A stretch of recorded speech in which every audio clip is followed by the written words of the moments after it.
ले गया तो खराब तो नहीं होगी? उन्होंने कहा नहीं होगी, क्योंकि ये मिट्टी में बनी है। तो पहली बार मुझे समझ में आया मिट्टी में बनी है तो खराब नहीं होगी। तो मैं ले गया दिल्ली तक, सच में ले गया। और भुवनेश्वर से दिल्ली पहुंचने में आप जानते हैं करीब करीब 36 घंटे से ज्यादा लगता है। दिल्ली में दिया, कुछ वैज्ञानिकों ने उस पर काम किया और उनका जो रिजल्ट है, जो रिसर्च है, जो रिपोर्ट है, वो ये है कि इस दाल में एक भी माइक्रो न्यूट्रिएंट कम नहीं हुआ पकाने के बाद भी। इस दाल में एक भी माइक्रो न्यूट्रिएंट कम नहीं हुआ पकाने के बाद भी। फिर मैंने उन्हीं वैज्ञानिकों को कहा कि भैया प्रेशर कुकर की दाल का भी जरा देख लो। तो उन्होंने कहा ठीक है, वो भी देख लेते हैं। तो प्रेशर कुकर की दाल को जब उन्होंने रिसर्च करके देखा तो उन्होंने कहा इसमें माइक्रो न्यूट्रिएंट्स बहुत ही कम है। मैं पूछा परसेंटेज वाइज बता दो, तो उन्होंने कहा अगर अरहर की दाल को मिट्टी की हांडी में पकाओ और 100% माइक्रो न्यूट्रिएंट्स हैं तो कुकर में पकाने में 13% ही बचते हैं, 87% नष्ट हो गए। मैं पूछा कैसे नष्ट हुए, तो उन्होंने कहा ये जो प्रेशर पड़ा है ऊपर से और इसने दाल को पकने नहीं दिया, तोड़ दिया, मॉलिक्यूल्स टूट गए हैं, तो दाल तो बिखर गई है, पकी नहीं है, बिखर गई है, सॉफ्ट हो गई है। तो खाने में हमको ऐसा लग रहा है कि ये पका हुआ खा रहे हैं, लेकिन वास्तव में वो नहीं है। पके हुए से मतलब ये होता है कि जो माइक्रो न्यूट्रिएंट्स आपको कच्चे रूप में शरीर को उपयोग नहीं आते, उनको आप उपयोगी बना लें, इसको पका हुआ कहते हैं आयुर्वेद में। जो सूक्ष्म पोषक तत्व कच्ची अरहर की दाल खाने में शरीर को उपयोगी नहीं आएंगे, वो उपयोगी आने लायक बनाएं, उसको पका हुआ कहा जाता है या कहेंगे। तो उन्होंने कहा कि ये मिट्टी की हांडी की दाल बहुत बहुत क्वालिटी में ऊंची है, बशर्ते कि आपके प्रेशर कुकर की। और दूसरी बात तो आप सभी जानते हैं, वो मुझे सिर्फ रिपीट करनी है कि मिट्टी की हांडी की बनाई हुई दाल को खा लीजिए तो जो उसका स्वाद है वो जिंदगी भर नहीं भूलेंगे आप। इसका मतलब क्या है? भारत में चिकित्सा का और शास्त्र पाक कला का ऐसा विज्ञान विकसित हुआ है जहां क्वालिटी भी मेंटेन रहेगी और स्वाद भी मेंटेन रहेगा। तो मिट्टी की हांडी में बनाई हुई दाल को खाएं तो स्वाद बहुत अच्छा है और शरीर की पोषकता उसकी इतनी जबरदस्त है कि दाल का सही खाने का मतलब उसमें है। तब मैंने गांव गांव घूमता रहता हूं तो पूछना शुरू किया, तो बोलते हैं लोग कि ज्यादा नहीं, 30-40 साल पहले सब घर में मिट्टी की हांडी की दाल थी। मेरी दादी को पूछा तो दादी कहती है कि हम तो जिंदगी भर मिट्टी की दाल ही खाते रहे। तब मेरे समझ में आया कि मेरी दादी को डायबिटीज क्यों नहीं हुआ। तब मुझे समझ में आया उसको घुटने का दर्द क्यों नहीं हुआ। तब मुझे समझ में आया उसके 3200 दांत मरने के दिन तक सुरक्षित थे, क्योंकि हमने उसका अंतिम संस्कार किया। अगले दिन जब राखी लेने गए तो सारे दांत उसके 32 के 32 निकले। तब मेरे समझ में आया कि 94 साल की उम्र तक मरते समय चश्मा क्यों नहीं लगा उसकी आंखों पे, और जीवन के आखिरी दिन तक अपने कपड़े खुद अपने हाथ से धोते हुए मरी थी। यह कारण है कि शरीर को आवश्यक माइक्रो न्यूट्रिएंट्स की पूर्ति अगर नियमित रूप से होती रहे तो आपका शरीर ज्यादा दिनों तक बिना किसी दूसरे की मदद के काम करता है। तो माइक्रो न्यूट्रिएंट्स पूरा सप्लाई मिला दाल में, जो खाई थी उसने मिट्टी की हांडी में पका पका के। और न सिर्फ दाल पकाती थी वो मिट्टी की हांडी में, बल्कि दूध भी मिट्टी की हांडी में पकाती थी, घी भी मिट्टी की हांडी से ही निकालती थी, दही का मट्ठा भी मिट्टी की हांडी में ही बनता था। अब मेरे समझ में आया कि हजारों साल से मिट्टी के बर्तन क्यों इस देश में आए। हम भी एल्यूमिनियम बना सकते थे। देखिए, बात मैं आपसे कहने जा रहा हूं वो ये कि हिंदुस्तान भी 2000 साल पहले, 5000 साल पहले एल्यूमिनियम बना सकता था, क्योंकि एल्यूमिनियम का रॉ मटेरियल इस देश में भरपूर मात्रा में है। बॉक्साइट, हिंदुस्तान में बॉक्साइट के खजाने भरे पड़े हैं।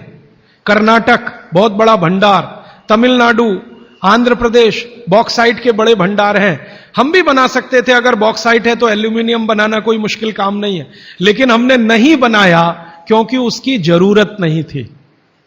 हमको जरूरत थी मिट्टी की हांडी की, इसलिए हमने मिट्टी की हांडी बनाई और उसी पर सारे रिसर्च और एक्सपेरिमेंट किए। इसलिए कुम्हारों की एक पूरी की पूरी जमात इस देश में खड़ी की गई कि तुमको भैया मिट्टी के ही बर्तन बनाने हैं। माने तुमसे बड़ा वैज्ञानिक कौन। अब ये कुम्हार जो इतने बड़े वैज्ञानिक हैं इस देश के, जो मिट्टी के बर्तन बनाकर हजारों साल से दे रहे हैं हमारे स्वास्थ्य की रक्षा करने के लिए, हमने उनको नीची जाति बना दिया। हम कैसे मूर्ख लोग। वो नीचे कहां है जरा बताइए। अगर प्रेशर कुकर की कंपनी जो बना रही है प्रेशर कुकर वो ऊंचा आदमी है, तो ये कुम्हार नीचा कैसे हो गया। ये ऊंचा नीचा हमने डाल दिया इस देश में, इसी ने देश का सत्यानाश कर दिया। ये ऊंचा नीचा कुछ तो अंग्रेजों ने डाला, कुछ अंग्रेजों के पहले जो मुसलमान थे उन्होंने डाला, और कुछ अंग्रेज और मुसलमानों के जाने के बाद हम काले अंग्रेजों ने इसको ऐसा पक्का बना दिया कि कुम्हार इस देश में बैकवर्ड क्लास है। जो सबसे बड़ा वैज्ञानिक काम कर रहा है, मिट्टी के बर्तन बना बनाकर आपके माइक्रो न्यूट्रिएंट्स को, आपके सूक्ष्म पोषक तत्वों को कम नहीं होने देने के लिए मिट्टी का सिलेक्शन करता है। वो आपको मालूम है हर एक मिट्टी से बर्तन नहीं बनते। एक खास तरह की मिट्टी है वही बर्तन बनाने में काम आती है, और एक खास तरह की मिट्टी है जो हांडी बनाती है, दूसरे खास तरह की मिट्टी इसमें कुल्हड़ बनता है, तीसरे खास तरह की मिट्टी में कुछ और बनता है। यह मिट्टी को पहचानना कि इसमें कैल्शियम ज्यादा, इसमें मैग्नीशियम ज्यादा इसलिए हांडी इससे बनाओ, और इसमें कैल्शियम मैग्नीशियम कम है इसलिए इसका कुल्हड़ बनाओ, ये तो बहुत बहुत बारीक और विज्ञान का काम है। ये सब कुम्हार कर रहे हैं, हजारों साल से कर रहे हैं, बिना किसी यूनिवर्सिटी में पढ़े हुए कर रहे हैं। तो हमें तो वंदन करना चाहिए, उनके सामने नतमस्तक होना चाहिए। कितने महान लोग हैं। दुर्भाग्य से सरकार की कैटेगरी में वो बैकवर्ड क्लास में आते हैं। तो ये जो मिट्टी के बर्तन की बात हुई, वो मिट्टी के बर्तन की बात इसलिए कि माइक्रो न्यूट्रिएंट्स का सब कुछ सामान्य रहता है, इसलिए हमारे यहां एल्यूमिनियम के बर्तन या दूसरे मेटल के बर्तन का चलन कम है। भगवान के लिए तो बनाते नहीं, धातुओं के बर्तन में खाना नहीं बनता, सभी मंदिरों में भोजन और प्रसाद ज्यादातर मिट्टी के। तो आप भी कर लीजिए ये काम, प्रेशर कुकर निकालिए, मिट्टी की हांडी ले आइए। तो आप कहेंगे जी दाल देर में पकेगी, सिद्धांत ही वही है दाल का, तो जो देर में खेत में पकी है वो देर में घर में भी पकेगी। तो आप बोलेंगे फिर टाइम मैनेजमेंट कैसे होगा। मैं आपको सरल बता देता हूं, दाल को हांडी में रख के चढ़ा दीजिए, बाकी सब काम करते रहिए, घंटे डेढ़ घंटे में पक जाएगी, उतार लीजिए, फिर खा लीजिए। घंटे डेढ़ घंटे में आपके झाड़ू पोछा, दूसरे बर्तन साफ करना, कपड़े साफ करना, या जो भी काम करना है, पढ़ना लिखना, बच्चों को पढ़ाना, वो करते रहिए, वो दाल पकती रहेगी। ये है भागवत जी का सूत्र कि ऐसा भोजन नहीं करना जो बनाते समय, पकाते समय सूर्य के प्रकाश से वंचित हो और पवन के स्पर्श से वंचित हो। यह तभी संभव है जब आप खुले बर्तन में खाना बनाएं तो पवन भी अंदर आए और सूर्य का प्रकाश की किरणें भी अंदर आए खुले बर्तन में। और वो खुला बर्तन सबसे अच्छा मिट्टी का हांडी। आप कहें जी मिट्टी की हांडी के बाद अगर कोई चीज है तो हमारे यहां एक मेटल बनता है जिसको आप लोग कहते हैं एलॉय है, कांसा। कांसा आपने सुना है, शायद देखा भी हो किसी के घर में। तो दूसरा सबसे अच्छा माना जाता है कांसा, तीसरा सबसे अच्छा माना जाता है पीतल। अब ये कांसे और पीतल में भी हमने काम कर लिया कि अरहर की दाल को कांसे के बर्तन में पकाएं तो उसके सिर्फ 3% माइक्रो न्यूट्रिएंट कम होते हैं, 97% मेंटेन रहते हैं। पीतल के भगोने में पकाएं तो 7% कम होते हैं, 93% बचे रहते हैं। लेकिन प्रेशर कुकर में बनाएं तो सिर्फ 7% बचते हैं, बाकी खत्म होते हैं।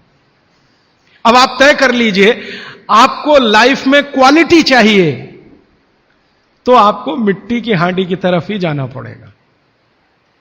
क्वालिटी ऑफ लाइफ की अगर बात आप करेंगे, माने जो खा रहे हैं वो पूरे शरीर में पोषकता दे, ये लाइफ की क्वालिटी की बात आप करेंगे तो मिट्टी की हांडी की तरफ ही जाना पड़ेगा। माने भारत की तरफ वापस लौटना पड़ेगा इंडिया से। अभी हम हैं इंडिया में, जो बनाया अंग्रेजों ने या बना दिया अमरीकियों ने। इस इंडिया से निकल के भारत की यात्रा करनी पड़ेगी। और मैंने पिछले 1-2 वर्षों में ये बातें गांव-गांव में कहना शुरू किया है, तो इसका परिणाम पता है क्या, कि कुम्हारों की इज्जत बढ़ गई है गांव में। गांव वाले समझते हैं कि ये तो कोई बड़ा काम कर रहे हैं हमारे लिए। और मैं मानता हूं कि मेरे व्याख्यान की अगर कोई सार्थकता है तो वो ये कि कुम्हारों की इज्जत इतनी बढ़ जाए कि वो पंडितों के बराबर आ जाएं, क्योंकि वो किसी से नीचे नहीं है, क्योंकि वो किसी से छोटे नहीं है। भले वो मिट्टी के बर्तन बना रहे हैं, बहुत वैज्ञानिक काम वो कर रहे हैं। और मजे की बात कि वो हांडी बना के आपको 20-25 रुपए में ही दे रहे हैं, प्रेशर कुकर तो 250-300 रुपए का है। और सबसे मजे की बात कि ये हांडी जब खत्म होगी, माने इसकी लाइफ पूरी हो जाएगी, तो ये हांडी फिर मिट्टी में मिल जाएगी और फिर वही मिट्टी से हांडी बन जाएगी। दुनिया में ऐसी कोई वस्तु नहीं है। प्रेशर कुकर के बारे में तो नहीं कह सकते आप, बायोडिग्रेडेबल है। तो आप कोशिश करें अपने घर में थोड़ा परिवर्तन करें। अब मैं आखिरी बात जो आज की कह रहा हूं वो ये, मैंने पिछले 2 वर्षों में मैं होम्योपैथी की भी चिकित्सा करता हूं, तो बहुत सारे पेशेंट मुझे फोन करते हैं, राजीव भाई ये। तो मैंने कुछ पेशेंट को खास कर कहा कि देखो भैया, आपको मैं कोई दवा नहीं दूंगा। तो कहने लगे फिर बीमारी कैसे ठीक होगी? मैंने कहा एक ही काम करो, मिट्टी की दाल खाना शुरू करो, मिट्टी की हांडी में रखी हुई दाल खाना शुरू करो। चावल खाना है तो मिट्टी की हांडी का। कहने लगे राजीव भाई कौन करेगा ये सब? मैंने कहा आपकी बीवी करेगी या आप करोगे? अगर जिंदगी चाहिए तो झक मार के आप करोगे, नहीं तो अमेरिका जाओ, कनाडा जाओ, जर्मनी जाओ, लाखों रुपए खर्च करो, फिर भी झक मार के वापस आओ, डॉक्टर कहेगा इलाज नहीं। तो आप देख लो, तो जो गंभीर मरीज हैं वो आप जानते हैं वो कुछ भी करेंगे जो आप कहें। तो मेरे पास कुछ डायबिटीज के क्रोनिक पेशेंट हैं, बहुत क्रोनिक, जिनका यूनिट, शुगर यूनिट 480 के ऊपर है। ऐसे 100 से ज्यादा पेशेंट, कुछ गुजरात में है, कुछ राजस्थान में और कुछ बंबई में। मैंने उनको कहा ध्यान से मिट्टी का बर्तन ले आओ और शुरू करो। अब बर्तन लाने में तकलीफ हुई तो कुम्हार को ढूंढना पड़ा, तो लेकिन मिल गया। वो 8 से 9 महीना हो गया नियमित रूप से मिट्टी की दाल और मिट्टी का चावल, माने हांडी की दाल और हांडी का चावल, हांडी की खिचड़ी नियमित रूप से खा रहे हैं। और अब तो उन्होंने मिट्टी का तवा भी ले आया अपने घर में रोटी बनाने के लिए। बाजरी की रोटी बहुत अच्छी बनती है इस मिट्टी के तवे पे, तो रोटी भी उसी की खा रहे हैं। 8 महीने के बाद सबका शुगर टेस्ट किया है तो 480 यूनिट वाला अभी 180 यूनिट पे है, बिना किसी मेडिसिन के, बिना किसी इंजेक्शन के, बिना किसी टॉनिक के। और होम्योपैथी की कोई दवा नहीं दी मैंने उनको। कुछ लोगों को ज्यादा परेशान थे, दवा भी दो, उनको प्लेसिबो दे दिया। प्लेसिबो समझते हैं? खाली गोली, दवा नहीं डाली। तो पेशेंट को लग रहा है कि मैं दवा खा रहा हूं, दवा खा के अच्छा हो रहा हूं। मुझे मालूम है कि वो कोई दवा नहीं है, वो प्लेसिबो है, वो अच्छा हो रहा है उस मिट्टी की दाल खा के, मिट्टी का चावल खा के, मिट्टी की खिचड़ी खा के। रिजल्ट ये है। तब मैंने मान लिया कि बागभट्ट सच में महान आदमी थे। वो एक सूत्र लिख गए कि आप ऐसा भोजन मत करो जिसमें सूर्य का प्रकाश ना जाए, पवन का स्पर्श ना हो। तो वो आपके लिए अमृत तत्व है, भोजन नहीं है, वो अमृत जैसा है। ये एक सूत्र पूरा होता है, 8:30 का समय हो गया है। आगे कल दूसरा सूत्र, तीसरा, ऐसे कर करके जो सबसे जरूरी 15 है वो पहले बताऊंगा और उसके आगे बढ़ता जाए। आभार, धन्यवाद। तो एक बार फिर हम राजीव भाई को अब सुनेंगे और मेरी गुजारिश है कि आप जोरदार तालियों से उनका स्वागत करें।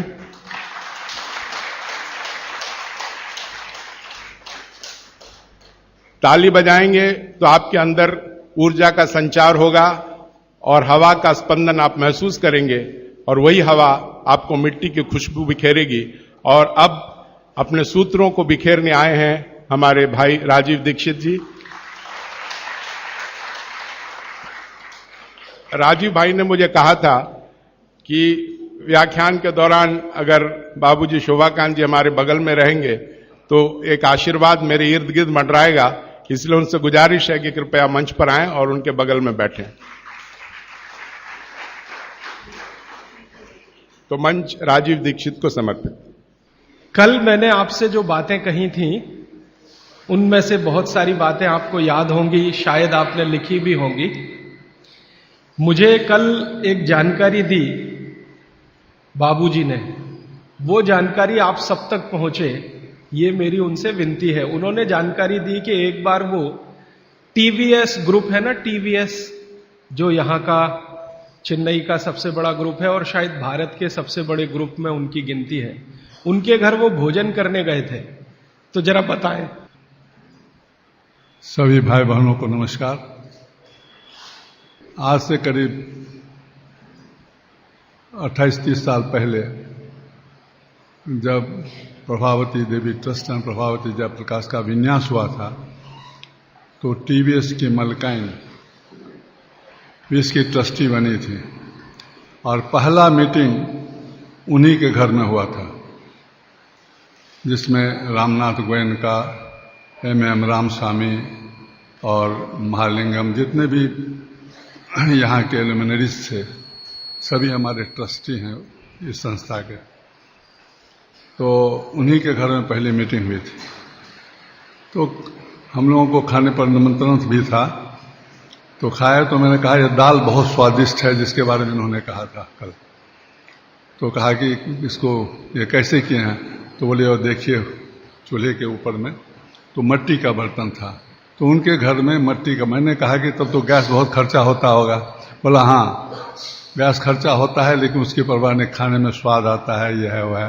बल्कि उनके पास बायोगैस भी लगी हुई थी बाहर में, अभी भी है। तो अब आज से 28-30 साल पहले मैंने देखा था कि मिट्टी के बर्तन एक इतने बड़े घर में चल चुका है। तो मैं कल इनको बताया कि आप जो मिट्टी के बर्तन के, अब धीरे धीरे मिट्टी के बर्तन फिर हो रहा है। क्योंकि हम भी जब 10 साल के थे तो बिहार में हर घर में केवल मिट्टी के बर्तन, रोटी भी बेलना से नहीं बेला जाता था, हाथ से हिस्सा पका करके, और तवा जो होता था वो मिट्टी का होता था। तो मेरे ख्याल से गांव-गांव में पहले ही प्रचार था, और इन्होंने जो कहा तो ये तो सर्किल है, देखिएगा सब आएगा फिर इसी तरह। धन्यवाद। ये बात आपके ध्यान में इसलिए लाने की जरूरत है कि टीवीएस ग्रुप जो हजारों करोड़ के एम्पायर का मालिक है, उनके घर में अगर मिट्टी के बर्तन इस्तेमाल हो सकते हैं तो आपके घर में भी हो सकते हैं। माने हमको ये बहाना ना मिले कि मिलते नहीं है जी, समय बहुत लगता है जी, क्या उसको खटराक करने का। ये जो मन के अंदर की हमारी जो रुकावटें हैं, ये कभी नहीं आए, इस दृष्टि से इस उदाहरण का बहुत महत्व है। और ये उदाहरण मैं हिंदुस्तान के ऐसे हजारों लोगों के बारे में बता सकता हूं, जिनको आप रोज अखबारों में देखते हैं, न्यूज़पेपर में देखते हैं, टीवी पे देखते हैं। ज्यादातर के घरों में मिट्टी के बर्तन रसोई में इस्तेमाल होते हैं। आपको सुन के हैरानी होगी, धीरू भाई अंबानी के घर में रोटी हमेशा मिट्टी के तवे पे ही बनती है। धीरू भाई अंबानी के घर में रोटी हमेशा तवे पे बनती है। एक बार मुझे भी मौका मिला उनकी धर्मपत्नी श्रीमती कोकिला बहन से बात करने का कि आप ये मिट्टी के तवे पे रोटी क्यों बनाती हैं, ये तो पिछड़ेपन की निशानी है। ये ऐसा मैंने जानबूझ के बोला। हम तो ऐसा मानते हैं कि आप 18वीं शताब्दी में जा रहे हैं, मिट्टी के बर्तन की रोटी माने तवे की। तो कोकिला बहन ने कहा कि जो जो कहे, मुझे उसकी परवाह नहीं, मुझे ये रोटी पसंद है और हमारे घर के सब लोगों को पसंद है, इसलिए हम मिट्टी के बर्तन में ही रोटी बनाते हैं। पूरे गुजरात में आप जाएंगे, राजस्थान में जाएंगे, अभी भी 1-2 नहीं, लाखों नहीं, करोड़ों लोग हैं जो मिट्टी के तवे पे रोटी बना रहे हैं और खा रहे हैं। और मैं विनम्र रूप से आपसे कहना चाहता हूं कि वो आपसे ज्यादा स्वस्थ है और आपसे ज्यादा तंदुरुस्त है। अगर हमें अपना स्वास्थ्य और तंदुरुस्ती बना के रखनी है, बचा के रखनी है, तो ये बातें आपको अपने जीवन में, आचरण में उतारने की आवश्यकता है। और ये बातें अगर आपके आचरण में आती हैं तो कितनी बड़ी चीज होती है इस देश में कि अगर मान लो हिंदुस्तान में 112 करोड़ लोग हैं, 112 करोड़ लोगों में 20 करोड़ परिवार है, 20 करोड़ परिवारों में 20 करोड़ रसोई घर है। अगर 20 करोड़ रसोई घर में मिट्टी का तवा आने लगे तो 20 करोड़ तवा बनने लगेगा और लाखों कुम्हारों को रोजगारी मिल जाएगी जो बेरोजगार बैठे हैं, जिनके पास काम नहीं। अगर मिट्टी की हांडी में 20 करोड़ परिवारों में दाल बनने लगेगी, चावल बनने लगेगा, तो करोड़ों कुम्हारों को हांडी बनाने का काम मिल जाएगा जो आज बेकार बैठे हैं। और हिंदुस्तान में कुम्हारों की संख्या लगभग उतनी ही है जितनी ब्राह्मणों की है। सरकार के आंकड़े हैं, लगभग 18% कुम्हार हैं और कुम्हार जैसी जातियां हैं, 18% ही ब्राह्मण हैं। तो इतने बड़े समाज को अगर रोजगार हम दे पाते हैं तो बहुत बड़ी बात है। इसलिए अर्थव्यवस्था को भी मदद होती है, आपका स्वास्थ्य तो अच्छा रहता ही है। और मेरी जो मन की बात है वो आपसे मैं शेयर करना चाहता हूं कि मिट्टी से आपका जुड़ाव रहता है। मिट्टी से जुड़े रहना ये सबसे बड़ी बात मानी जाती है। हम पता नहीं कहां कहां से चेन्नई में आए हैं, कोई बिहार से आया, कोई राजस्थान से, कोई गुजरात से, लेकिन अक्सर मन में आता है कि अपनी मिट्टी से जुड़े रहें। तो अपनी मिट्टी से चेन्नई जैसे शहर में जुड़े रहने का एक ही रास्ता है कि आप इन मिट्टी के बनाए हुए बर्तनों का इस्तेमाल करें। तो स्वास्थ्य की दृष्टि से तो बहुत ही अच्छा है और अर्थव्यवस्था के लिए भी बहुत अच्छा है। मैंने कल जो बातें कही थी उनको 1 मिनट में फिर से रिपीट करता हूं। कल मैंने एक ही सूत्र का आपके सामने विश्लेषण किया था, भागवत ऋषि का लिखा हुआ, कि जिस भोजन को बनाते और पकाते समय पवन का स्पर्श और सूर्य का प्रकाश ना मिले वो भोजन को कभी नहीं करना। इस विश्लेषण में से शुरू हुआ कि पवन का स्पर्श और सूर्य का प्रकाश कहां कहां नहीं मिलता। तो सबसे पहली चीज निकल के आई प्रेशर कुकर। प्रेशर कुकर का खाना ना खाएं। कल मैंने बहुत विस्तार से बता दिया, आज सिर्फ दोहरा रहा हूं याद रखने के लिए। और उसके विकल्प के रूप में मैंने आपसे कहा मिट्टी के बर्तनों में खाना बनाएं। मिट्टी के बर्तन में खाना बनाने के पीछे जो सबसे बड़ा वैज्ञानिक कारण है कि ये जो मिट्टी है इसमें 18 तरह के माइक्रो न्यूट्रिएंट्स हैं। ये बात हमेशा आप याद रखिएगा। कैल्शियम मिट्टी में है, आयरन मिट्टी में है, सिलिकॉन मिट्टी में है, सल्फर मिट्टी में है। आपके शरीर को हर दिन 18 तरह के सूक्ष्म पोषक तत्वों की जरूरत होती है। 18 तरह के सूक्ष्म पोषक तत्वों की जरूरत होती है, जिनको आप अलग अलग भाषा में बोल देते हैं कि हमको प्रोटीन्स चाहिए, हमको विटामिन्स चाहिए, हमको कार्बोहाइड्रेट्स चाहिए, हमको फैट्स चाहिए। ये डॉक्टर कहता है ना आज की भाषा में कि आपको प्रोटीन की कमी हो गई है, प्रोटीन चाहिए, आपको कार्बोहाइड्रेट्स ज्यादा चाहिए, आपको फैट्स ज्यादा चाहिए। तो ये जो कुछ भी चाहिए इनको रसायन शास्त्र की भाषा में मैंने आपको समझाया कल, और आज कह रहा हूं कि ये 18 तरह के सूक्ष्म पोषक तत्व हैं जिनको मिल जाने से आपके भोजन को संपूर्णता मिलती है, माने भोजन पूर्ण होता है। और संयोग से या प्रकृति के कुछ ऐसे नियम से ये सारे तत्व मिट्टी में हैं, इसलिए मिट्टी के बर्तनों का उपयोग आपके लिए बहुत ही अच्छा है। दूसरा मैंने आपको कारण बताया था विज्ञान का।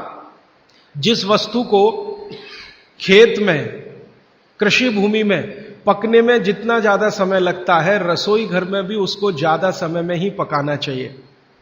क्योंकि मैंने आपसे कहा कि खेत की मिट्टी में अरहर की दाल खड़ी है, 7-8 महीने में तैयार होती है। 7-8 महीने धीरे धीरे उसने प्रोटीन लिया, प्रोटीन के रूप में कुछ केमिकल्स उसने लिए मिट्टी से। ये 7-8 महीने तक लेते रहे अरहर की दाल के दाने, उसकी जड़ों की मदद से, तने की मदद से। अब वो दाल तैयार हुई है तो उसको पकाने में भी समय लगना चाहिए। जल्दी से आपने पका दिया तो उसके अंदर जो प्रोटीन्स गए हैं, जो बहुत तरह के माइक्रो न्यूट्रिएंट्स मिट्टी से अंदर गए हैं, इनको वापस आपके शरीर में आने में संभावना नहीं है। वो टूटेंगे तो आपके लिए उपयोगी उतने नहीं होंगे। मैंने आपसे कहा कि प्रेशर कुकर में वाष्प का दबाव इतना ज्यादा होता है कि दाने टूटते हैं, पकते नहीं है, वो टूटते हैं। और टूटे हुए दाने, गर्म पानी है नीचे से, वो आपको ऐसा लगने लगता है कि वो पक गए हैं। वो पके नहीं है, वास्तव में वो सॉफ्ट हो गए हैं, मुलायम हो गए हैं। पकने से मतलब मैंने आपको बताया था कि उसके अंदर जो कुछ भी प्रकृति ने दी है पोषकता, वो आपको मिलने की स्थिति में आ गई या नहीं, तब हम उसको कहते हैं कि ये पक गया है। चाहे वो गेहूं का दाना हो, चाहे अरहर का दाना हो या तुअर का। तो ये बात अगर आपके ध्यान में आती है कि पकना मतलब क्या होता है और उबलना मतलब क्या होता है। एक शब्द है उबलना। उबलना होता है प्रेशर कुकर में, पकना होता है मिट्टी की हांडी में। क्योंकि मिट्टी की हांडी में धीरे धीरे पकती है हर चीज।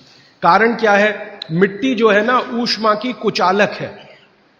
आप में से जो विद्यार्थी हैं वो जानते हैं, बैड कंडक्टर है, ऊष्मा की कुचालक है। माने मिट्टी को कोई चीज जल्दी ऊष्मा के रूप में मिलेगी नहीं, धीरे ही धीरे मिलेगी। तो धीरे ही धीरे फिर दाल पकेगी, और दाल पकेगी तो धीरे धीरे उसके माइक्रो न्यूट्रिएंट्स पानी के साथ आएंगे। फिर आप वो खाएंगे तो आपके शरीर को पूरी पोषकता मिलेगी। और भगवान ने जो चीजें बनाई हैं, प्रकृति ने जो चीजें बनाई हैं, उनकी पोषकता आपको मिले, इसके लिए बनाई। ये जो दाल बनी है ना, आप अगर ध्यान से देखें तो दाल का ऊपर का हिस्सा है जो आप खा रहे हैं फल के रूप में, बीच का हिस्सा है वो जानवर खा रहे हैं, तो भगवान ने, प्रकृति ने ऐसी व्यवस्था दी है, गेहूं है, गेहूं का ऊपर का हिस्सा है वो आप खा रहे हैं, बीच का जो बचा हुआ हिस्सा है जिसको तना कहते हैं वो जानवर खा रहे हैं, और अंत का बचा हुआ जो हिस्सा होता है जिसको जड़ कहते हैं वो धरती के लिए होता है, मिट्टी के लिए होता है। प्रकृति ने बहुत सोचकर ये सब बनाया, भगवान ने बहुत सोचकर बनाया। मनुष्य के लिए एक हिस्सा, उसमें से थोड़ा आप चाहें तो पक्षियों को भी खिला सकते हैं। तो मनुष्य और पक्षियों के लिए एक हिस्सा, जानवरों के लिए दूसरा हिस्सा, और प्रकृति की धरती या मिट्टी के लिए तीसरा हिस्सा। हर एक फसल में यही देखेंगे आप।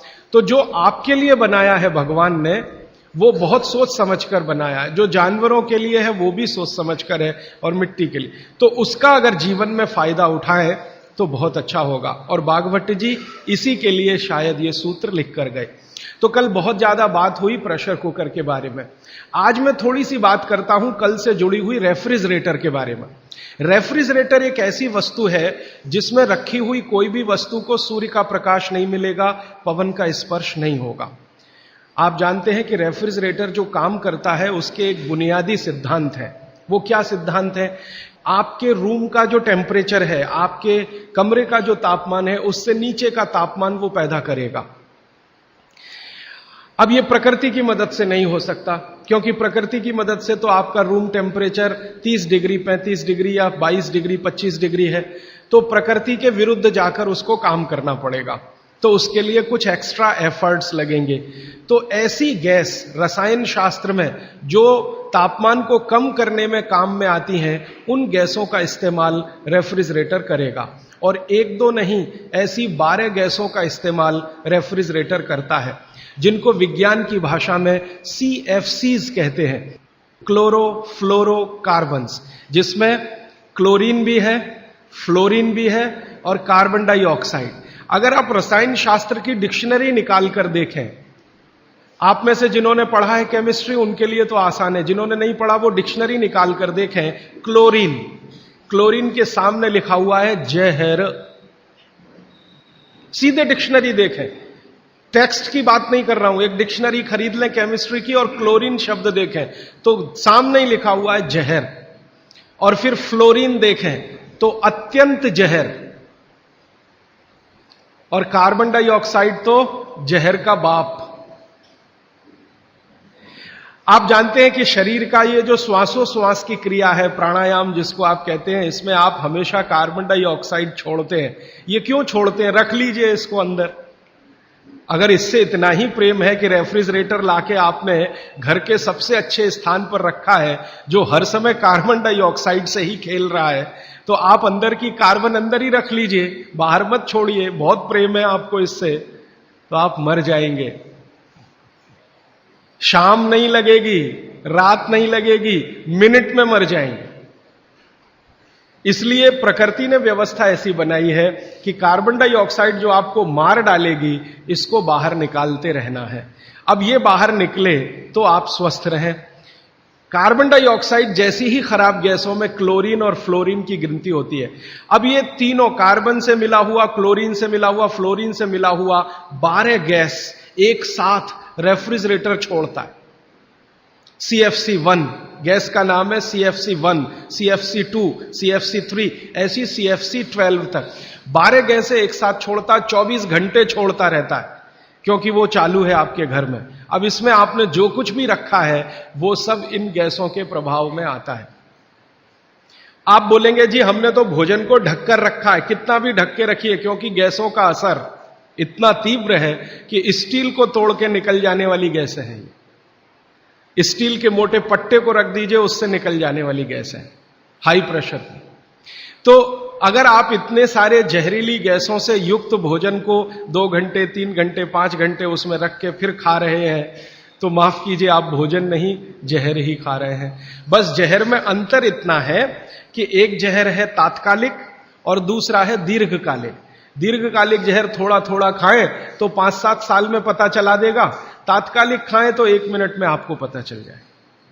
तो इसलिए मेरी आपको विनती है कि आपके घर में रेफ्रिजरेटर अगर ले लिया है तो इसका इस्तेमाल कम करिए, सबसे अच्छा है बंद करिए, और मेरी बात माने तो बेच दीजिए। कोई भी सेकंड हैंड खरीद लेगा, और नहीं बिकता तो लोहे के भाव में बेच दीजिए, तो भी आप फायदे के सौदे में रहेंगे। क्योंकि इसके रखे रहने से जो मन में लालच है, लालच पता है क्या है? अगर ये है तो कुछ तो करो इसका, अगर ये है तो कुछ तो करो इसका, अगर ये है तो कुछ तो करो इसका। तो कुछ तो के चक्कर में हम जबरदस्ती ज्यादा खाना बनाते हैं और इसमें रखते जाते हैं, सवेरे का शाम को, शाम का अगले दिन सवेरे, अगले दिन का शाम को, ये चक्कर चलता रहता है। और ये चक्कर में खाने का, पोषकता का नाश होता रहता है। और मैं आपको एक विनम्रता पूर्वक दूसरी जानकारी देना चाहता हूं कि रेफ्रिजरेटर का आविष्कार हुआ तो उसके पीछे कारण क्या था? हर वस्तु के आविष्कार के पीछे कारण होता है। तो इसका कारण था ठंडे देशों की, ठंडे देश हैं America, Canada, Germany, France, Sweden, Switzerland, Denmark, Norway, इन देशों की आबो हवा। आप जानते हैं कि ये ठंडे देश हैं, -40 डिग्री सेंटीग्रेड तापमान होता है, और ज्यादा से ज्यादा प्लस में जाएं तो 15 से 20 डिग्री सेंटीग्रेड रहता है। तो 15-20 से -40 तक टेम्परेचर का जो वेरिएशन है, ये बहुत तकलीफ देने वाला वेरिएशन है। आप कभी एक अनुमान करने के लिए प्रयोग करिए, मैंने किया था। मैंने एक प्रयोग किया था कि एक बार मैंने क्या किया, बर्फ का सिल्ली 1, 2, 3 चारों तरफ से लगा के मैं उसके बीच में लेट गया, तो 15 मिनट में मेरा शरीर अकड़ गया, 15 ही मिनट में। जबकि मैंने खूब प्राणायाम और ये सब किया, 15 मिनट में शरीर अकड़ गया। और उस दिन मैंने मेरी बायोकेमिस्ट्री को ऑब्जर्व किया तो मैं बहुत ही परेशान था। फिर मैंने सोचना शुरू किया कि उन लोगों का क्या होता होगा जो इसी बर्फ के तापमान में 6-6 महीने सोते हैं, रहते हैं, लेटते, उनका क्या होता हो। 8-8 महीने धूप नहीं निकलती कनाडा में, अमेरिका में, यूरोप के देशों, धूप नहीं निकलती, टेम्परेचर नहीं होता, और यही परिस्थिति में उनको सोना पड़ता है। तो कितनी तकलीफें उनके शरीर को होती होंगी, और शरीर के साथ उनके भोजन को होती होंगी, क्योंकि शरीर भोजन से ही है। तो भोजन को ये सारी तकलीफें थोड़ी कम हो, उसके लिए वहां के वैज्ञानिकों ने रात दिन मेहनत करके ये मशीन बनाई।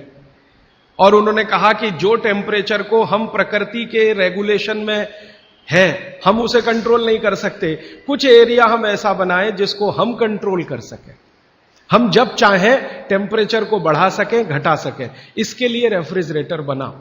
तो ये उनकी मजबूरी में से निकली हुई मशीन है। कोई उन्होंने बहुत आगे प्रोग्रेस करके ये बनाया, ऐसा नहीं है, उनकी मजबूरी है, उस मजबूरी में से ये निकला। और उनकी सबसे बड़ी मजबूरी ये है कि एलोपैथी में कई दवाएं ऐसी हैं जो ज्यादा तापमान पे खत्म हो जाती हैं और कम तापमान पे भी खत्म हो जाती है। बहुत सारी दवाएं एलोपैथी में ऐसी हैं जो हाई टेम्परेचर पे भी खत्म हो जाती हैं, माने उन दवाओं का असर नहीं रहता, लो टेम्परेचर पे भी खत्म हो जाती हैं। तो उन दवाओं को रखने के लिए एक टेम्परेचर हमारे कंट्रोल में रहे, इसके लिए फ्रिज बना। वो पानी रखने के लिए नहीं बना है, दाल रखने के लिए नहीं बना, सब्जी रखने के लिए, दवाएं रखने के लिए बना। और आपको एक और जानकारी दूं कि यूरोप में ये जब आविष्कार किया सबसे पहले, तो मिलिट्री के लिए इसका उपयोग हुआ था, और मिलिट्री के लिए ही ये बना था, क्योंकि आर्मी के जो सैनिक हैं वो चुस्त दुरुस्त और तंदुरुस्त रहने चाहिए, जब जरूरत हो दवाएं उनको समय पर उसी टेम्परेचर की मिलनी चाहिए। इसके लिए ये फ्रिज आया, ये हमारे लिए नहीं बना, हिंदुस्तान के लिए तो इसकी कोई आवश्यकता नहीं। और यूरोप में एक दूसरी समस्या है, आप जानते हैं कि जहां 6 से 8 महीने बर्फ पड़ेगी, वहां हर चीज जरूरत की समय पर नहीं मिलेगी। मान लीजिए ये जो समय है ना, दिसंबर, जनवरी, फरवरी, मार्च, ये सब वहां बर्फ का समय है। अब इस बर्फ के समय में वो चाहे कि आलू चाहिए, नहीं मिलेगा, टमाटर चाहिए, नहीं मिलेगा, भिंडी चाहिए, नहीं मिलेगी, गाजर चाहिए, कुछ नहीं मिलेगा उनको। बर्फ मिलेगी, खा लो तो खा लो, नहीं तो उसको गर्म करके पानी बना लो, और कुछ नहीं मिलेगा। तो जो कुछ नहीं मिलेगा, उस समय कुछ चीजों को स्टोर करके रखने के लिए रेफ्रिजरेटर है। जब मिल रहा है तो इकट्ठा खरीदो और स्टोर करके इसको रखना शुरू कर दो। अब गलती तो ये हो गई हम लोगों से कि हमने बिना सोचे समझे विचार किए उनकी नकल के साथ ये ले आया अपने घर में, और ऐसे लोगों के घर में भी ले आया जो केमिस्ट्री बहुत अच्छे से जानते, जो क्लोरोफ्लोरोकार्बन्स को रोज पढ़ते हैं और पढ़ाते हैं, उनके ही घर में फ्रिज। मैं कहता हूं प्रोफेसर साहब, आप ये क्या गजब कर रहे हैं, आप तो जानते हैं क्या करें, पत्नी नहीं मानती, बच्चे नहीं मानते, तो आपकी केमिस्ट्री पत्नी को क्यों नहीं समझाई अभी तक? तो कहते समझती नहीं। तो मैंने कहा फिर आप प्रोफेसर क्यों हो गए? जो आप अपनी पत्नी को केमिस्ट्री नहीं समझा सके तो बच्चों को कैसे समझाएंगे? आप अपने बच्चों को नहीं समझा सके, दूसरों को कैसे समझाएंगे? तो मुश्किल यह है कि हम विज्ञान पढ़ रहे हैं लेकिन वैज्ञानिक नहीं हो रहे, अपने जीवन में नितांत विज्ञान के विरुद्ध काम कर रहे हैं। प्रकृति और विज्ञान के विरुद्ध अगर कोई चीज सबसे खराब हमारे घर में है तो प्रेशर कुकर के बाद यही है रेफ्रिजरेटर। तो मेरी विनती है कि आप इसका रखा हुआ खाना मत खाइए क्योंकि वो जहर हो जाता है। तो आप बोलेंगे फिर क्या करें? एक नियम बना लीजिए अपने जीवन में जो हमारे दादा दादी नाना नानी के समय का बनाया हुआ है, और शायद बाघभट्ट ने भी ये नियम लिखा है बहुत रेखांकित करके। वो ये कहते हैं, अब मैं दूसरे नियम पर आ रहा हूं, पहले नियम खत्म हो रहे हैं, अब दूसरे पर मैं जा रहा हूं। बाघभट्ट जी कहते हैं कि कोई भी खाना जो बना, कोई भी खाना, दाल बनी, चावल बना, रोटी बनी, बनने के 48 मिनट के अंतर इसका उपभोग हो जाना चाहिए। यह दूसरा नियम, दूसरा सूत्र है। कोई भी खाना बना, बनने के 48 मिनट के अंदर उसका उपभोग माने कंजम्पशन हो जाना चाहिए। रोटी बनी, बन गई, अब 48 मिनट के अंदर खा लीजिए। चावल बन गया, 48 मिनट में खा लीजिए। दाल बन गई, 48 मिनट में खा लीजिए। खीर बन गई, 48 मिनट में खा लीजिए। सिवई बन गई 48। ये 48 मिनट का चक्कर क्या है? 48 मिनट, 40 मिनट भी नहीं, 50 मिनट भी नहीं, 48 मिनट। तो बाघभट्ट जी का जीवनी जब पढ़ा तो मुझे पता चला कि वो बहुत बड़े मैथमेटिशियन भी थे। आयुर्वेद के तो चिकित्सक थे ही, मैथमेटिक्स के बड़े पंडित थे। तो उन्होंने जितने कैलकुलेशन किए हैं वो सब इसी तरह के हैं, 42 मिनट। अब ये जो मिनट है ये मैंने जोड़ा है, बाघभट्ट जी ने लिखा है 48 पल। हमारे यहां जो होता है ना, पल होता है, क्षण होता है, प्रतिपल होता है। हमारे यहां जो समय की नापने की डिग्रियां हैं वो पल है, क्षण है, प्रतिपल है, वगैरह वगैरह। ये जो मिनट का चक्कर है ये तो यूरोप और अमेरिका से आया हुआ है। ये मिनट आपको समझता है, पल समझता नहीं, इसलिए मैंने इसमें जोड़ दिया है। हालांकि 1 मिनट 1 पल के बराबर नहीं है। 1 पल 1 मिनट से थोड़ा कम है। अगर बाघभट्ट जी के कैलकुलेशन में करूं तो 1 मिनट का 52वां हिस्सा 1 पल है। और बाघभट्ट जी कहते हैं कि लगभग भोजन बनने के 50 पल के अंदर आप उसको कंज्यूम कर लीजिए। तो मिनट मैंने कैलकुलेट किए तो वो 48-47 के आसपास आता है। ये कैलकुलेशन है। तो जो बना हुआ भोजन है वो आप 48 मिनट में कर लीजिए, तो आपके लिए सबसे ज्यादा पोषकता देने वाला है। जो इसके बाद आप भोजन करें तो धीरे धीरे उसकी पोषकता कम होने लगती है। अगर आपने 6 घंटे के बाद किया बनने के बाद तो पोषकता कम हो जाएगी, 10 घंटे के बाद और कम हो जाएगी, 12 घंटे के बाद बिल्कुल ना के बराबर, और 24 घंटे के बाद तो खत्म, बासी हो गया। बासी शब्द है ना, ये बाघभट्ट जी का है। 3500 साल पहले ये शब्द था, बासी हो गया जी। और वो कहते हैं ये बासी भोजन तो जानवरों के खिलाने के लिए भी नहीं है, आप कैसे खा रहे हैं? बाघभट्ट जी ने एक बहुत अच्छे मजे की बात लिखी है। उन्होंने कहा भारत देश में 365 दिन का जो चक्र है एक वर्ष का, इसमें एक ही दिन ऐसा है जिस दिन आप ये खा सकते हैं, 364 दिन नहीं खा सकते। एक ही दिन खा सकते हैं। और वो एक दिन का उन्होंने बहुत पक्का कैलकुलेशन किया है कि उस दिन शरीर के वात पित्त और कफ की अवस्था क्या होती है, उसके अनुसार बासी भोजन चलता है। तो मैंने वो जब ध्यान दिया तो पता चला कि वो दिन हमारे देश में एक त्योहार आता है, उसको मेरी मां कहती है बासोड़ा, आप पता नहीं क्या कहते हैं। एक ही त्योहार है अपने देश में जिस दिन हम बासी खाना ही खाते हैं। और ये जो त्योहार है, इस जो दिन पड़ता है, ये कार्तिक अगहन पूस माह के हिसाब से इसका जो दिन पड़ता है, बाघभट्ट जी का दिन भी वही पड़ता है। तब मेरे समझ में आया कि इस देश के त्योहारों के पीछे वैज्ञानिकता है। त्योहार ऐसे ही नहीं तय हो गए, इस दिन होली होगी, इस दिन दिवाली होगी, इस दिन ये होगा, इस दिन, इनके पीछे कुछ कैलकुलेशन है। बाघभट्ट जी का कैलकुलेशन है कि शरीर में 3 दोष हैं, वो आप सब जानते हैं, वात पित्त और कफ। इन पे आगे मैं विस्तार से बात करूंगा, यहां रेफरेंस के लिए कह रहा हूं। तो वात पित्त कफ 3 दोष हैं, ये समान स्थिति में रहे तो आदमी हमेशा निरोगी रहता है। इनकी स्थिति ऊपर नीचे हो, वात बढ़ गया पित्त और कफ कम हो गया, पित्त बढ़ गया वात और कफ कम हो गया, ऊपर नीचे हो, तभी रोगी होते हैं आप, तभी रोग पैदा होते हैं। तो एक दिन ऐसा आता है 365 में से एक दिन ऐसा आता है जिस दिन ये वात पित्त कफ की स्थिति बिल्कुल ऐसी होती है जो विचित्र लगती है, माने होनी नहीं चाहिए ऐसी स्थिति हो जाती है। तो भागवती जी कहते हैं कि उस स्थिति को काबू में लाने के लिए बासी खाना ही चाहिए जिसकी पोषकता पूरी चली गई हो, क्योंकि जिस दिन ऐसी स्थिति आती है उस दिन शरीर को प्रोटीन नहीं चाहिए, प्रोटीन बिल्कुल नहीं चाहिए। तो प्रोटीन सब खत्म होगा तब जब खाना बहुत पुराना हो जाए।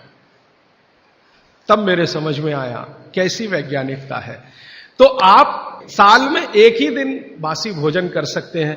अब आप देखो कि एक दिन के लिए फ्रिज लगेगा साल में, तो 364 दिन की बिजली क्यों खर्च करना उसके लिए, और 364 दिन का इतना स्थान क्यों घेर के रखना।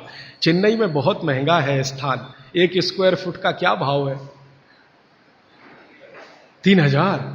तो फ्रिज अगर रखा है मान लो 5-7 स्क्वायर फीट में, तो 3000 में 5 का गुणा कर लो, 15,000 रुपए रोज का खर्चा एक तो दे दिया फ्रिज खरीदने में, और ये जिंदगी भर इतना स्थान घेर कर खड़ा है जो इस्तेमाल नहीं हो रहा है, तो कितना घाटे का सौदा है।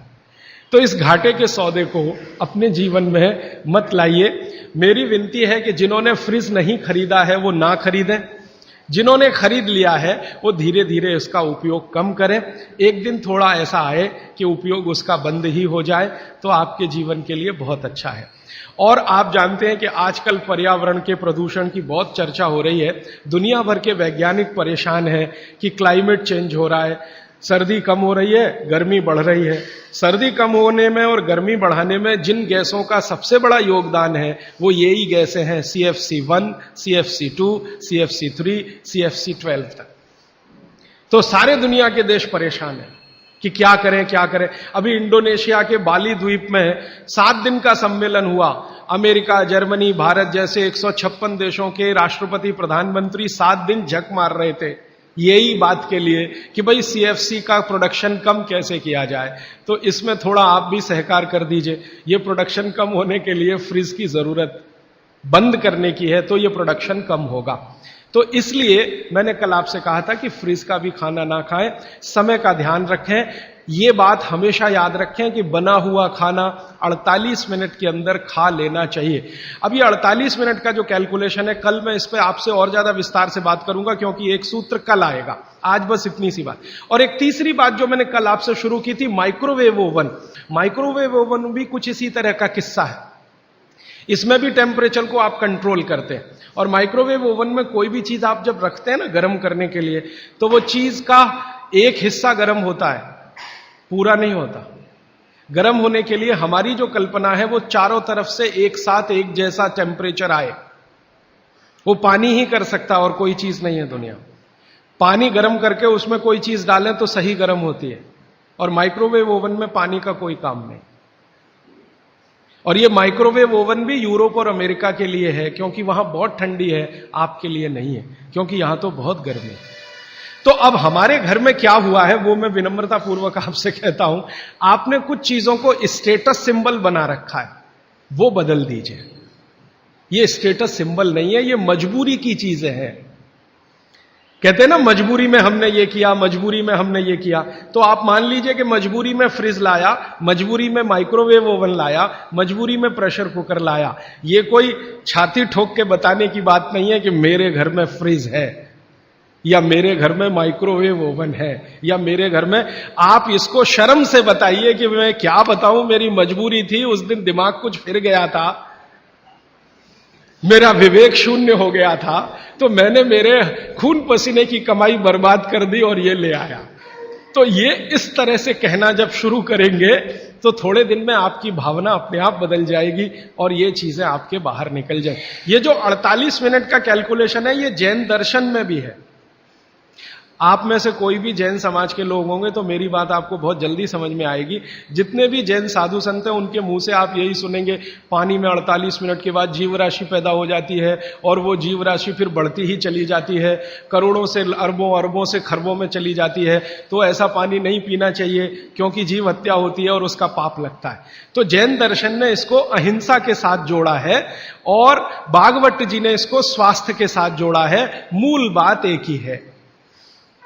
शायद जैन दर्शन में अहिंसा से इसको इसलिए जोड़ा होगा कि धर्म से जाएगा जुड़कर तो जल्दी समझ में आएगा। भागवत जी ने इसको शरीर स्वास्थ्य से जोड़ा है तो थोड़ा देर में समझ में आता है, क्योंकि हमारा चित्त और मन धर्म के प्रति थोड़ा आकर्षित है, क्योंकि हमारे डीएनए में ऐसा है। भारत का जो डीएनए है वो ऐसा ही है, जिसमें धर्म की बात करो तो तुरंत समझ में आए। विज्ञान थोड़ा पीछे से आता है, इसलिए इस देश में धार्मिक लोगों की पूजा होती है, वैज्ञानिकों को कोई पूछता नहीं है, वो ऐसे ही बेचारे घूमते रहते हैं। कभी आप जैसे लोग उनको माला वाला डाल दे तो ठीक हो गया, वरना इस देश के वैज्ञानिक कहां मरते हैं, कहां खपते हैं, कौन जानता है, कौन पूछता है। लेकिन साधु, सन्यासी, महात्मा इतने पूजे जाते हैं इस देश में, जिनके पीछे आप कुछ नहीं जानते, उनका इतिहास, उनका भूगोल, तो भी आप उनके चरणों में लौटते रहते हैं। वो आपके डीएनए का दोष है, मेरे डीएनए का दोष है, आपके डीएनए का दोष है, क्योंकि डीएनए ऐसा है इस देश में। कभी मौका मिला तो इस पे बात करूंगा कि गर्म देशों का डीएनए और ठंडे देशों का डीएनए बिल्कुल अलग होता है। ये जो यूरोप और अमेरिका में रहने वाले लोग हैं ना, इनका जो डीएनए है और हमारा जो हम भारत, पाकिस्तान, बांग्लादेश में रहने, इनका बिल्कुल डिफरेंट है। जो दुनिया के गर्म देश हैं, सारे धर्म यहीं से निकले। आपको मालूम है ईसाइयत यहीं से निकली, पूर्व से ही निकली। इस्लाम भी पूर्व से निकला। हमारा हिंदू धर्म जिसको सनातन मानते हैं, ये भी पूर्व से निकला। पश्चिम से कोई धर्म आज तक निकला ही नहीं। ईसाइयत निकलने का स्थान बेथलम है ना, बेथलम इजराइल, वो पूर्व में है। ईसाइयत के बाद इस्लाम के निकलने का स्थान वो भी वही है, बेथलम में। वो एक ही स्थान के लिए मर रहे हैं कि ये मेरा कि ये तेरा, और लड़ाई 60 साल से चल रही है। और वो 10 स्क्वायर फीट की जगह है बस। हां, 10 स्क्वायर फीट की जगह में 33 करोड़ मर गए और छोड़ना नहीं चाहते। ये मैं ले लूं कि ये तू ले ले, ये फिलिस्तीन का कि ये इजराइल का। तो ये फिलिस्तीन और इजराइल यूरोप में नहीं है, एशिया में है, और एशिया दुनिया के पूर्व में है। तो सारे धर्म पूर्व से ही निकले हैं, क्योंकि पूर्व का डीएनए कुछ इस तरह का है। पश्चिम से धर्म निकला नहीं कोई, क्योंकि डीएनए दूसरे तरह का है। तो ये डीएनए का दोष है, हम धर्म को मानते हैं। इसलिए शायद जैन शास्त्रों में, जैन आचार्यों ने, जैन संतों ने इसको धर्म से जोड़ दिया। तो ये धर्म से जुड़ा हुआ विज्ञान की बात है। इसको विज्ञान से पहले समझकर धर्म में आप पालन करेंगे तो आपका विश्वास इस पर पक्का होगा। इसलिए ये 48 मिनट याद रखिए। सब माताएं, बहनें और भाई याद रखें, भोजन पका तो 48 मिनट में हो ही जाना, खा ही लेना। इसलिए शायद पुरानी परंपरा हमारे देश में है, गरम खाना खाओ, माने वो 48 मिनट के पहले हो जाए। गरम गरम रोटी बना के खिलाओ या गरम गरम रोटी खाओ। आपको शायद मालूम नहीं है, आप में से जो यूरोप और अमेरिका ज्यादा घूमते हैं वो इसका अंदाजा लगाएंगे कि गरम रोटी का महत्व क्या है। क्योंकि यूरोप में नहीं मिलती, अमेरिका में नहीं मिलती, दुनिया के 56 देशों में गरम रोटी नहीं मिलती, क्योंकि उसको बनाना नहीं जानता कोई। दुनिया की आबादी 600 करोड़ है। 600 करोड़ आबादी में 300 करोड़ महिलाएं, 300 करोड़ पुरुष अगर मान लें तो 300 करोड़ महिलाओं में लगभग 250 करोड़ महिलाएं नहीं जानती कि गरम रोटी कैसे बनती है। उनके पास गेहूं का आटा है, गेहूं का आटा भी है, क्योंकि यूरोप के कई देशों में गेहूं है। अमेरिका में गेहूं पैदा होता है, कनाडा में भी गेहूं पैदा होता है। गेहूं ठंडी की फसल है तो ठंडे देशों में होता। तो गेहूं है, गेहूं का आटा भी है, रोटी बनाना नहीं आता। क्यों? कोई यूनिवर्सिटी नहीं है वहां जो सिखाए इसको,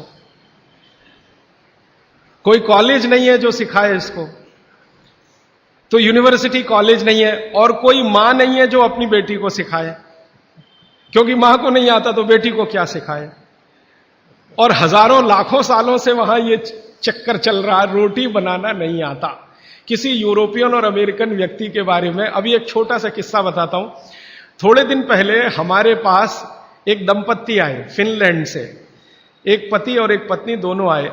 उन्होंने कहा मुझे भारत का गांव देखना है। तो हमने एक गांव में भेज दिया। संयोग से जिस गांव में गए वहां शादी थी, तो हमने कहा उसमें भी आप शामिल हो जाइए, तो भारत क्या है आपको ज्यादा अच्छे से समझ में आएगा। तो वो शादी में जब शामिल हुए तो रोटियां बना रहे थे, कोई पूड़ी बना रहा है। तो गांव में तो आप जानते हैं ना, नौकर नहीं बनाते, सब गांव इकट्ठा होकर बनाता है। जिसके घर में शादी है उसके घर में दूसरे घर के लोग आ जाते हैं, दूसरे घर का चूल्हा बंद हो जाता है, सब एक ही घर में खाते हैं। तो सब महिलाएं बना रही थी। तो उस फिनिश दंपत्ति ने पूछा ये सब कितना पैसा लेंगी? तो उनको कहा ये पैसा वैसा नहीं लेने वाले। तो ये कैसे हो सकता है? तो हमने कहा ये है क्योंकि भारत कोऑपरेशन पे चलता है, कंपटीशन से नहीं चलता ये देश। हमारे समाज में कोऑपरेशन है, कंपटीशन नहीं है। तो फिर वो फिनिश दंपत्ति में जो महिला थी वो सबसे ज्यादा इस बात को परेशान थी लेकर कि ये रोटी एकदम गोल बन रही है, 100% गोल। उसकी जिंदगी में ये कल्पना नहीं है कि 100% गोल चीज कोई हाथ से बन सकती है। वो कहती है उसने कभी सोचा था भारत के बारे में कि मशीन से बनाते होंगे रोटी, और वो कह रहे हैं ये हाथ से बनाते हैं 100% गोल।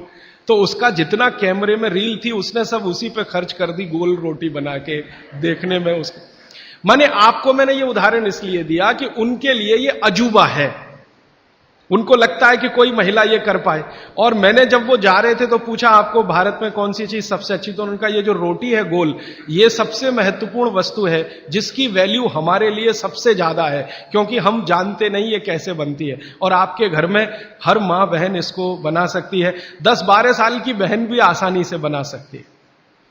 इसका मतलब है कि रोटी ताजा और गर्म ये भारत में ही संभव है, दुनिया के दूसरे देशों को नसीब नहीं है।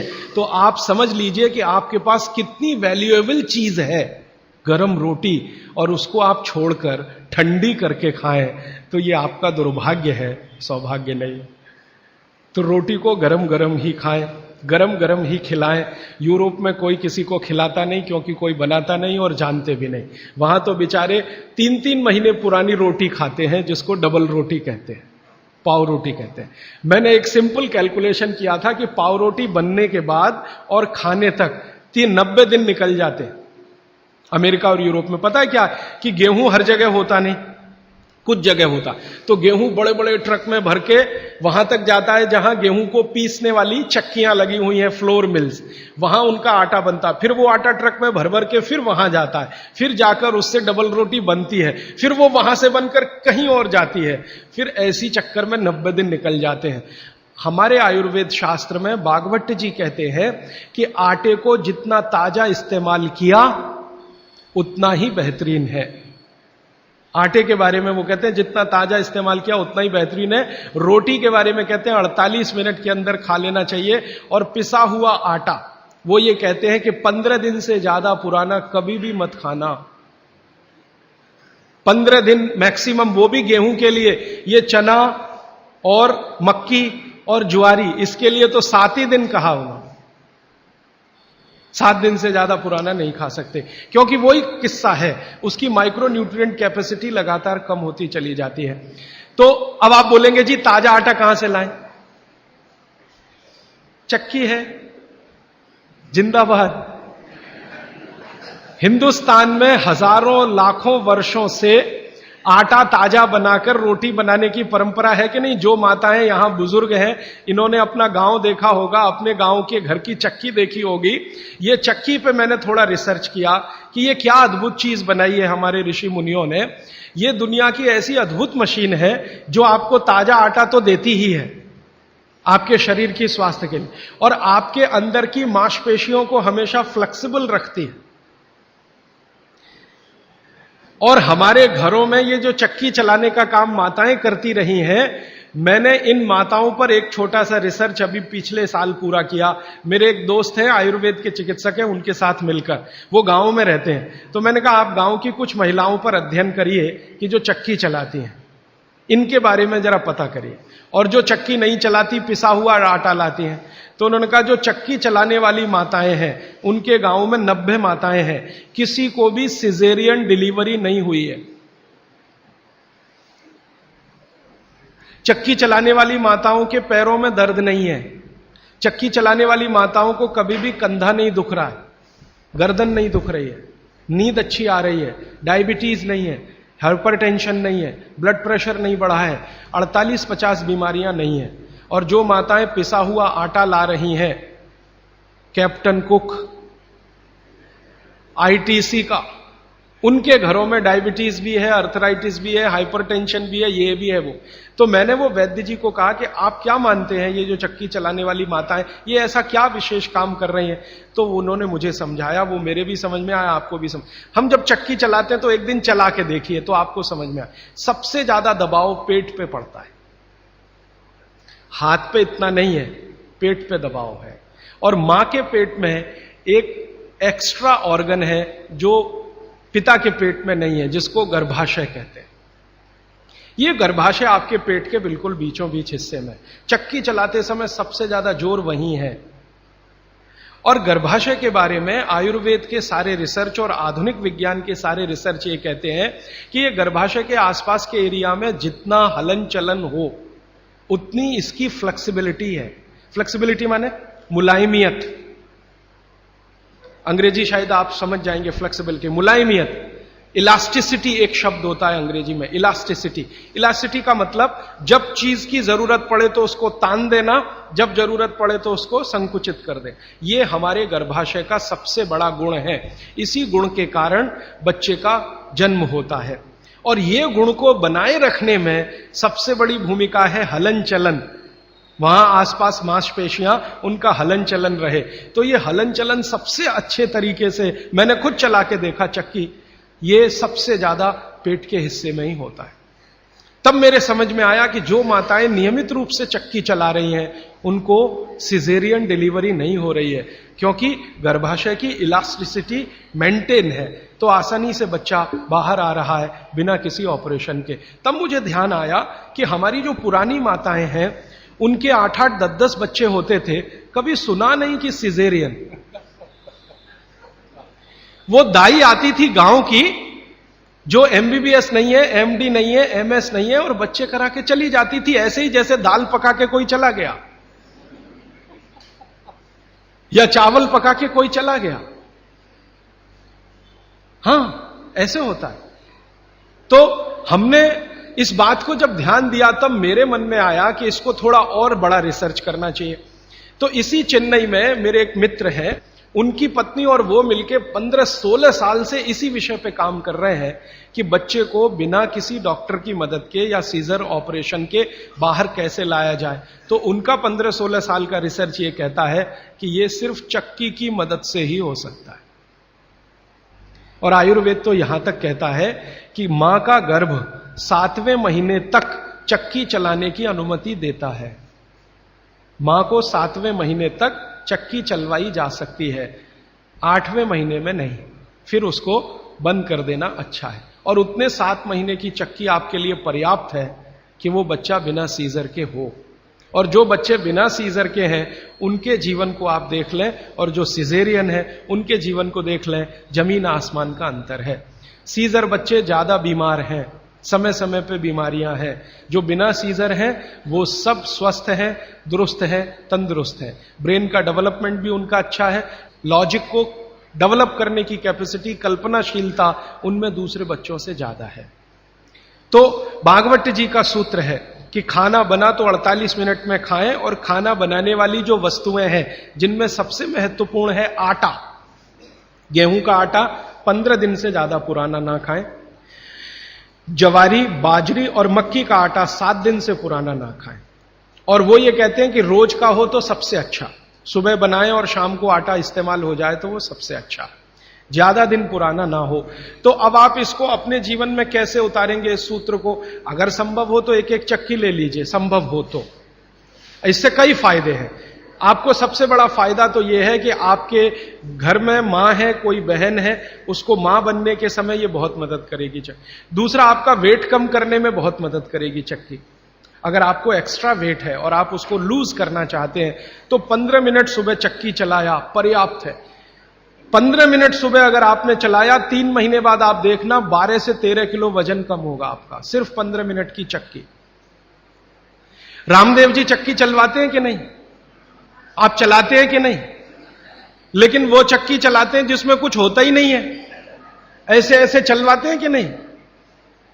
तो असलियत में ही चला लो, कुछ तो आटा तो मिलेगा।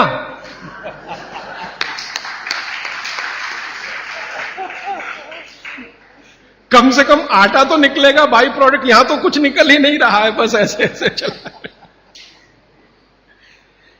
अब आप बोलेंगे जी चक्की कहां मिलेगी? चक्की अभी भी मिल रही है, यहीं चेन्नई में मिलेगी। पत्थर बनाने वाले बहुत लोग इस देश में हैं जो अभी भी ये काम कर रहे हैं, लेकिन वो रो रहे हैं कि राजीव भाई ये कोई खरीदता नहीं, हम क्या करें, हमारा सिलबट्टा भी कोई खरीदता नहीं, चक्की भी कोई। तो मैंने संकल्प लिया है कि मैं बिकवाऊंगा आपकी चक्की। हां, और मैं उनका फोकट का मार्केटिंग मैनेजर हूं। वो मुझे कुछ एक पैसा नहीं देते, लेकिन मैं उनके लिए मार्केट बनाने के काम में लगा हुआ हूं। ये मार्केट बनाने में भागवत जी की बड़ी मदद मिल रही है। तो आप चाहें तो एक चक्की ले लीजिए, बहुत महंगी नहीं आती, सस्ती है। 15 मिनट आप भी चलाइए। महिलाएं भी चला सकती हैं, पुरुष भी चला सकते हैं। इसमें ऐसा कुछ भेदभाव नहीं है कि पुरुष ना चलाएं महिला ही चलाएं। महिला चलाएं तो उनको थोड़ा एक्स्ट्रा गेन है। एक्स्ट्रा गेन माने आपको जो एक्स्ट्रा ऑर्गन है बॉडी में, यूट्रस, वो पुरुष को नहीं है, इसको मदद मिलेगी आपको फ्लेक्सिबल बनाए रहे। और मैं आपको एक बहुत गहरी बात कहने आया, वो माताओं बहनों को विशेष रूप से, उम्र के एक पड़ाव में जब आप 45 वर्ष के आसपास हो जाएंगी, तब आपको गर्भाशय के बहुत सारे कॉम्प्लिकेशन शुरू होंगे। सबसे बड़ा कॉम्प्लिकेशन तो यहीं से शुरू होगा कि आपको मेनोपॉज पीरियड शुरू होगा, मेंसेस साइकिल आपकी बंद होगी, मेनोपॉज पीरियड शुरू होगा। और उस